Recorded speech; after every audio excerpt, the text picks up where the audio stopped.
कि जो सच और झूठ में दूरी है वो दूरी समझते हैं, सियासी हाकिमों की हम भी मजबूरी समझते हैं और वो अपना हक समझते हैं। निवाला छीन लेने को, डकैती को बहुत से लोग मजदूरी समझते हैं। क्या सच और झूठ के अंदर फासला है और सियासी हाकिमों की क्या मजबूरी है ये तो पता नहीं, लेकिन राजस्थान को लेकर प्रधानमंत्री, मुख्यमंत्री, राजस्थान के प्रदेश प्रभारी या फिर राजस्थान के नए अध्यक्ष और राजस्थान के तमाम मंत्री, अब इनकी चिंताएं बढ़ चुकी हैं। अब सत्ता का सुख भोगने का समय जा चुका है। अब फील्ड में जो दिखेगा वही मंत्री रहेगा। दरअसल एक सर्वे जो है वो सर्वे आया है और सर्वे आने के बाद जो है वो राजस्थान के तमाम मंत्री, मुख्यमंत्री, प्रदेश प्रभारी, राजस्थान के बीजेपी के प्रदेश अध्यक्ष, यहाँ तक कि प्रधानमंत्री तक का मूड खराब है। अब प्रधानमंत्री का सोचिए, जब मूड खराब है तो उसके बाद कौन कौन नेता इसके अंदर नपेंगे। राजस्थान के अंदर बहुत जल्द यानी कुछ दिनों में जो है वो राजस्थान में मंत्रिमंडल फेरबदल हो सकता है। कई मंत्रियों की छुट्टी भी हो सकती है।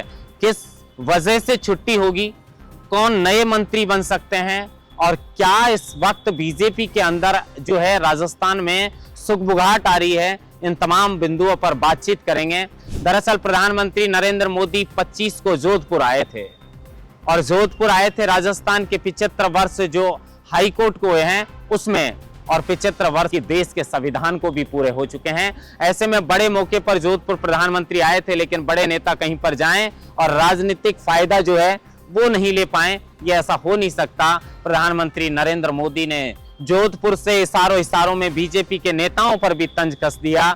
भजनलाल शर्मा तो जोधपुर जाते समय ट्रेन में बैठ कर गए और जन सुनवाई करते हुए गए कि प्रधानमंत्री के सामने जब मैं जाऊंगा तो ये तो बताऊंगा कि मैं जब जोधपुर भी आया तो मैं ट्रेन में बैठकर आया हूं, मैं लोगों के बीच में रहता हूं। देखिए, दरअसल राजस्थान में जो सर्वे आया है, सर्वे के बाद ये चीज स्पष्ट हो चुकी है कि जब विधानसभा के चुनाव राजस्थान के अंदर लड़े गए थे तब ना तो मुख्यमंत्री भजनलाल शर्मा थे और ना वसुंधरा राज सिंधिया को दरकिनार किया गया था। लेकिन विधानसभा चुनाव में मुख्यमंत्री भजनलाल शर्मा को बनाने के बाद और तमाम मंत्री बनाने के बाद एक चीज तो तय है कि वसुंधरा राज सिंधिया को कहीं ना कहीं जो है बीजेपी की ओर से नजरअंदाज किया गया है। किरोड़ी लाल मीणा जो हैं उनको भी सेट करना है। ये दो बड़े नेता तो अलग हैं, लेकिन लोकसभा चुनाव के अंदर जो राजस्थान में मुख्यमंत्री भजनलाल शर्मा बनने के बाद में जो प्रदर्शन रहा वो प्रदर्शन ठीक नहीं है। वो बीजेपी के लिए और बीजेपी के तमाम नेताओं के लिए प्रदर्शन ठीक नहीं है और इस प्रदर्शन के बाद की स्थिति भी ठीक नहीं है। यही स्थिति है जो राजस्थान के तमाम मंत्री और जो मुख्यमंत्री है उसको संकट में डाल रही है। सोचिए, आप विधानसभा चुनाव के बाद एक बार भी बीजेपी अच्छा प्रदर्शन नहीं कर पाई है और अब उपचुनाव हैं। उपचुनाव से पहले पूरी बीजेपी एक्टिव मूड में नजर आएगी, क्योंकि अब डंडा आगे से नेताओं का चलने लगा है। बीजेपी का जो शीर्ष नेतृत्व है वो फीडबैक लेना शुरू कर दिए हैं। राजस्थान के तमाम मंत्री हैं उनका फीडबैक लिया जाएगा और ये देखा जाएगा कि कौन मंत्री है जो क्षेत्र में जा रहा है, कौन मंत्री है जो सचिवालय में जाता है, कौन मंत्री जो है उसका विधानसभा में क्या परफॉर्मेंस रहता है, क्या तैयारी करके आते हैं, क्षेत्र के लोगों से कितनी जन सुनवाई चल रही है, कौन मंत्री जो है वो सत्ता का सुख भोगने में बिजी है, कौन है जो अफसरशाही को कंट्रोल करके बैठा है और कौन है जो अपने क्षेत्र में और अपने विभाग में जो है वो विकास कार्यों पर नजर बनाए हुए हैं। इन्हीं को लेकर कुछ नए मंत्री बनेंगे और इसी बात को लेकर कुछ मंत्रियों की जो है बहुत जल्द छुट्टी होने वाली है। दरअसल सर्वे के बाद जो राजस्थान के आंकड़े आए हैं वो चौंकाने वाले आए हैं और चौंकाने वाले आंकड़ों के बाद और उपचुनाव को मद्देनजर रखते हुए प्रधानमंत्री नरेंद्र मोदी का मूड खराब है और इसी को लेकर अब भारतीय जनता पार्टी के राजस्थान के जो प्रदेश प्रभारी हैं डॉक्टर राधा मोहन दास, उन्हें एक तो जो उनका डॉक्टर जो है वो अभी इस्तीफा दे रखा है। किरोड़ी लाल मीणा जो हैं उन्होंने इस्तीफा दे रखा है, उनका इस्तीफा मंजूर हुआ है नहीं हुआ, उनको कहां पर सेट करना है, महारानी का क्या करना है, क्योंकि ये लग रहा है कि महारानी की जब से बीजेपी से उन्हें दरकिनार किया गया है तभी लोकसभा चुनाव में बीजेपी को बड़ा नुकसान हुआ है और इसी के बाद ये दो नेता जो हैं उनको सेट करना बीजेपी के लिए एक बड़ी चुनौती है।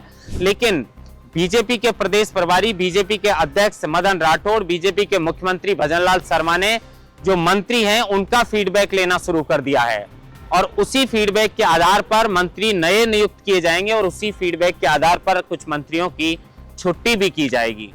अब ये तो है कि जिस मंत्री का परफॉर्मेंस अच्छा नहीं दिखेगा, क्षेत्र में जन सुनवाई नहीं होगी, क्षेत्र के लोगों को भारतीय जनता पार्टी ने जो योजनाएं निकालती हैं वो निकाली हैं, वो अगर धरातल तक नहीं पहुंची होगी तो मंत्रियों की तो छुट्टी होना तय है। लेकिन अब सवाल ये उठता है कि जो नए मंत्री बनाए जाएंगे वो नए मंत्री किस आधार पर तय किया जाएगा कि नए मंत्री कौन होने चाहिए। तो इसको लेकर कई लोग कह रहे हैं कि जो लोकसभा चुनाव के अंदर जो प्रदर्शन देखने को मिला है, जिस क्षेत्र में जिस विधायक का अच्छा परफॉर्मेंस रहा है, जिस विधायक ने अच्छा काम जो है वो लोकसभा चुनाव के दौरान किया है और लोकसभा चुनाव के बाद भी जो अपने क्षेत्र में लगातार सक्रिय रहे हैं, ऐसे विधायकों को जो है वो मंत्रिमंडल में जगह मिलेगी। और जिनका परफॉर्मेंस मंत्रियों बनने के बाद भी ठीक नहीं रहा है, वो सिर्फ सरकारी गाड़ियों का जो है वो सुख भोग रहे हैं, सत्ता का सुख भोग रहे हैं। अब सत्ता का सुख भोगने का समय जा चुका है। अब जो क्षेत्र में सर्वे होगा और जो क्षेत्र का फीडबैक आएगा उसके बाद तय किया जाएगा कि कौन मंत्री रहेगा और किस मंत्री की जो है वो छुट्टी होगी।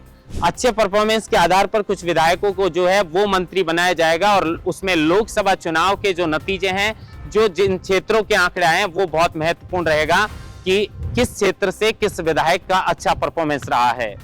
अब प्रधानमंत्री ने जोधपुर आए थे, प्रधानमंत्री जोधपुर एक दूसरे कार्यक्रम में आए थे, लेकिन राजस्थान के आंकड़ों से वो खुश नहीं थे। राजस्थान में मंत्री और मुख्यमंत्री क्या कर रहे हैं इसको लेकर खुश नहीं थे। अगर प्रधानमंत्री के आंखों में कोई मंत्री या मुख्यमंत्री खटकने लग गया तो प्रधानमंत्री फिर उसको छोड़ते नहीं है। इसलिए अब मंत्री जो है वो अपने क्षेत्र में दौरा करना शुरू कर दिए हैं। यहां तक कि मुख्यमंत्री का, जैसे मैंने बताया कि मुख्यमंत्री भजनलाल शर्मा खुद जो है वो जोधपुर ट्रेन से जाते हैं और जन सुनवाई करते हैं। एक तरीके से ये मैसेज देने का प्रयास किया है कि मैं मुख्यमंत्री हूं, फिर भी लोगों के बीच में रहता हूं। कई जगह जहां सड़क खराब है वहां भी मंत्री अपनी गाड़ी को, जो मुख्यमंत्री हैं, वो धीरे करवाते हैं और उसके बाद जनता से बोलते हैं कि मैंने देख लिया, मैंने जांच के आदेश दे दिए हैं और बहुत जल्द इस पर काम शुरू हो जाएगा। कुल मिलाकर जो काम करेगा वो बीजेपी के अंदर टिकेगा, चाहे वो नेता छोटा हो या बड़ा। देखना ये दिलचस्प होगा कि सूची के अंदर कौन मंत्री बाहर होने वाला है, कौन नया मंत्री बनने वाला है और इसके अंदर राजस्थान में किन नेताओं पर एक्शन लिया जा सकता है, वसुंधरा और किरोड़ी लाल को कहां एडजस्ट किया जाएगा, इन सब बातों पर हमारी नजर रहेगी। लोकमत हिंदी, जयपुर।